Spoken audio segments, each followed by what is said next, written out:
आज बेताल ने विक्रम को 4 राजकुमारियों की कहानी सुनाई। 4 राजकुमारियां कितनी नाजुक थी। पहली वाली इतनी नाजुक थी कि अगर वह धूप में जाती तो उसकी त्वचा जल जाती, इसलिए वह हमेशा घर पर रहती और कभी बाहर नहीं जाती थी। दूसरी इतनी समर्पित है कि तेज आवाज सुनकर वह बेहोश हो गई। तीसरे की त्वचा इतनी नाजुक थी कि अगर आप उसे छूते हैं तो उस पर काले धब्बे पड़ जाएंगे, इसलिए पिछले कई सालों से किसी ने उन्हें छुआ तक नहीं है। आखिरी वाली इतनी नरम थी कि एक गुलाब की पंखुड़ी भी उसे दर्द देती थी।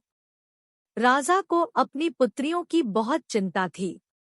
वह जानता था कि उसकी बेटियां बहुत नाजुक है और इसलिए उनकी शादी करना असंभव है। एक दिन एक दासी उसके पास आई और उसने कहा कि वह एक ऐसे चिकित्सक को जानती है जिसे आयुर्वेद का ज्ञान है और इससे राजकुमारी निश्चित रूप से ठीक हो सकती है। राजा ने उसे उस वैद्य को लाने के लिए भेजा। दासी डॉक्टर को बुलाने के लिए पास के गांव जा रही थी।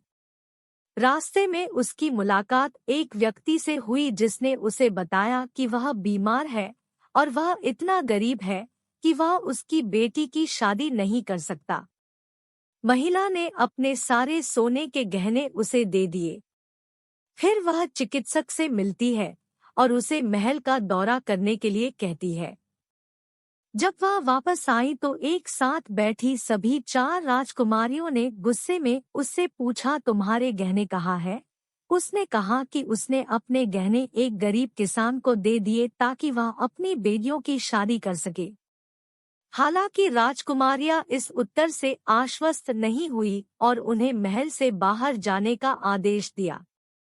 अगले दिन चिकित्सक राजा से मिले और उनकी बीमारियों को सुनकर चिकित्सक हंसने लगे। बेताल ने पूछा, राजन चिकित्सक क्यों हंसने लगा? विक्रम ने कहा, चिकित्सक हंसे क्योंकि उपरोक्त में से कोई भी वास्तव में बीमार नहीं है। अगला प्रश्न, पूरी कहानी में फिर वास्तव में नाजुक कौन है? विक्रमादित्य ने उत्तर दिया, सभी राजकुमारियां नाजुक थी लेकिन उन्हें गहनों पर गुस्सा आ गया। दासी ने अपने गहने गरीब आदमी को दे दिए ताकि वह अपनी बेटियों की शादी कर सके।